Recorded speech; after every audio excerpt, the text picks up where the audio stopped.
Ce que l'on appelle la chute est la période qui vit le déclin du dominion, plus que l'événement qui en marqua la fin. Un des premiers événements qui indique un changement chez Hazlia et dans le dominion est l'invasion du Nord. Le continent Nord était peuplé depuis longtemps. Les humains qui y vivaient ne vénéraient pas Hazlia et avaient leur propre panthéon. Il était constitué de deux types de dieux, les Aesir et les Vanir, qui habitaient l'arbre sacré, Yggdrasil. Leur chef était Odin, et d'autres dieux complétaient le panthéon, comme Thor, Freya, Heimdall ou Loki. Ils avaient protégé les humains des Jotun qui peuplaient le continent à l'origine. Ces géants avaient malmené les humains qui survivaient péniblement à cette époque, et l'arrivée des Aesir et des Vanir avait changé les choses et avait permis aux hommes de vivre dans cet environnement inhospitalier. Lors des batailles, les humains cherchaient à se faire remarquer de leurs dieux, car cela leur permettrait d'entrer au Valhalla et de se dresser à leur côté le jour du Ragnarok, la fin du monde. Le Ragnarok avait été prophétisé par les dieux. Leur ennemi, Surtur, viendrait du sud, accompagné de ces géants du feu. À ce moment, Heimdall éveillerait les braves, appelés Einherjar, qui se dresseraient contre l'ennemi, avec tous les dieux. Mais derrière ces mythes que nous connaissons se dresse une réalité bien plus sinistre. Yggdrasil est le seul exemple connu de coopération entre les spires et les cours des tisseurs. Ces deux factions des exilés formaient les dieux des Nords. Ils identifiaient les plus braves pour les soumettre au projet Einherjar, qui les transformait par la biomancie et faisait d'eux des guerriers capables de se dresser contre Surtur. Et Surtur vint effectivement.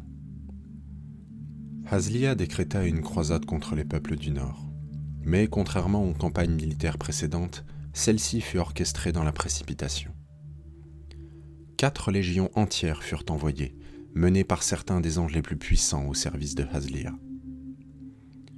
Elles ne revinrent jamais, et l'on sait peu de choses de ce qui se passa au cours de cette guerre. On sait que Loki trahit les siens et empêcha Heimdall d'éveiller les Einherjar pour prendre part au combat.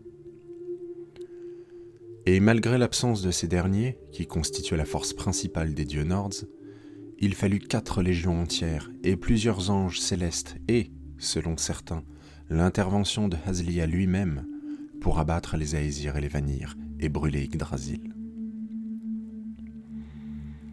De nombreuses questions restent sans réponse encore de nos jours. Pourquoi Hazlia a-t-il précipité cette campagne ? Pourquoi Loki a-t-il trahi ? Mais surtout, il y a cette question qui me tient éveillé la nuit.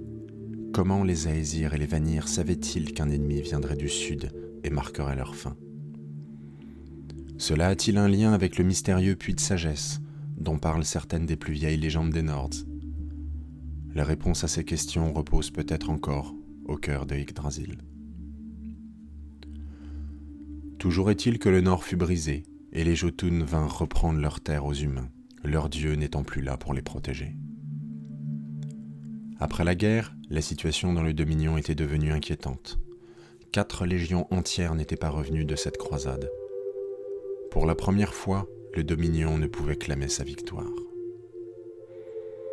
Mais de manière bien plus préoccupante, Hazlia avait cessé de répondre aux prières et de parler au Kael'Ezor. Ce dernier, n'ayant plus aucune légitimité, fut destitué et d'autres dirigeants furent élus.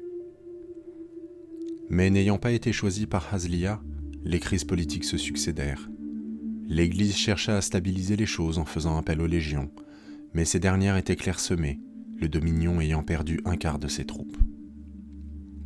Une solution simple fut trouvée pour maintenir un semblant de paix. Il suffisait de désigner un bouc émissaire. Et l'Église désigna le troupeau. Ces créatures, mi-hommes, mi-animaux, avaient été offertes au Dominion en gage d'amitié par les spires avoisinantes. Il est en fait probable que l'intention des spires ait été de rendre les humains dépendants du troupeau, et ils avaient parfaitement réussi. Ce qui devait être une solution ne fut qu'un problème de plus. Sans le troupeau, toute une partie du travail pénible mais nécessaire n'était plus fait.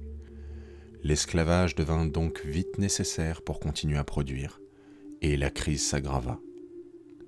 Pour ajouter une catastrophe à une autre, la seule solution que le nouveau Kael'Ezor trouva pour stabiliser la situation fut d'entreprendre une guerre unificatrice contre ceux qui les avaient manipulés, les exilés. Il lança ses légions contre les spires et les enclaves des tisseurs au sein du Dominion, et ces dernières lâchèrent leur puissance destructrice. Pour aggraver encore les choses, les Dwegom, probablement instinctivement attirés par la guerre, mirent de côté leurs querelles internes et entreprirent une nouvelle guerre contre les exilés, avec l'intention d'en finir. C'est au cours de cette période que les spires créèrent une race autonome, différente de leurs habituels clones et drones. Ils voulaient une race qu'ils n'auraient pas besoin d'entretenir et qui serait dédiée entièrement à la guerre, les Wadrun. Le simple fait que cette toute jeune race ait survécu à ces temps chaotiques et à la chute qui s'en suivit en dit très long sur leur capacité de survie. Car si le conflit était omniprésent et le monde en chaos, le pire restait à venir. Ce qui provoqua réellement la fin du Dominion n'est pas seulement cette période de conflit, mais le constat du collège des sorciers. Hazlia était devenu fou.